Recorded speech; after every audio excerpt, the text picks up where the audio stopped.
All right, so we're just mixing this in the buckets. The instructions say 4.1 something quarts.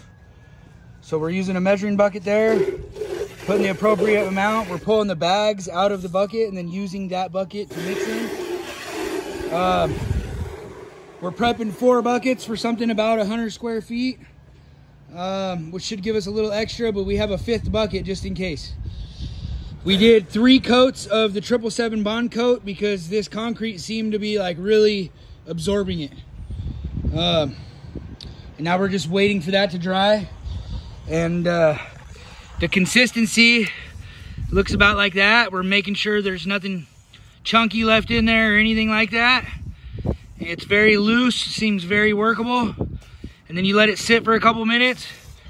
And if you have to, you just mix it again right before application, right? So this is our concrete prep. Scored, cleaned, 777 bond coat. And then we're gonna stamp overlay it. And then we're using brick form, dark gray, and white for our color hardener. And we'll float that in. We'll get this all spread out. And then we'll float that in, the color in, and then we'll wait for it to get the right consistency and we'll go ahead and start stamping it. And we're using these floppies right here. These are Proline. We have 3 different patterns and we're using floppies, right? So we can try to bend them into the corner. And then we're using a hand tamper and we're using our old texture mat right here, right? Once we start getting some stuff laid down, I'll try to get you some video of what that looks like. Alrighty, we came back today.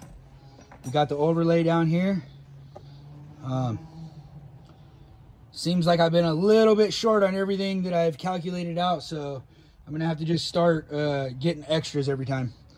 Because I counted 2 buckets and I got 3 just in case, and it took 3, so I'll have to just be careful with that. That's where we're at there. And we kept the same pattern going.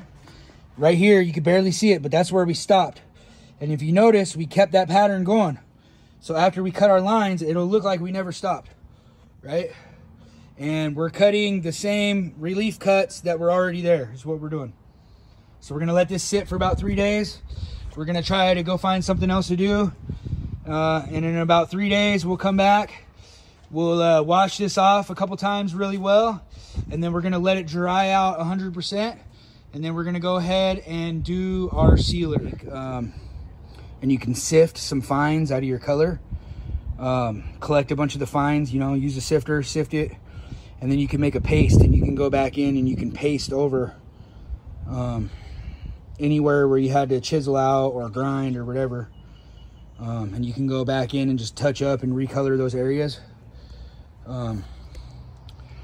I kind of just brushed it in there heavy, and then I took the brush and I ran over it like this. That's why you can see a little bit of streaking, but I did that on purpose because I was trying to get this stuff to blend in. Same thing over here, like I did the seams, and then I brushed it here to where that was kind of blending a little bit more here, right? And then you could see some of these darks pop out still.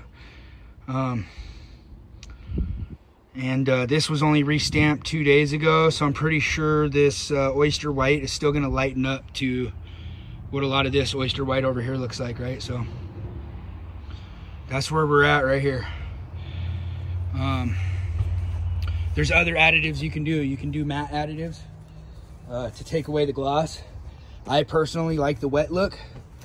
The reason we did the Shark Grip additive was for grip.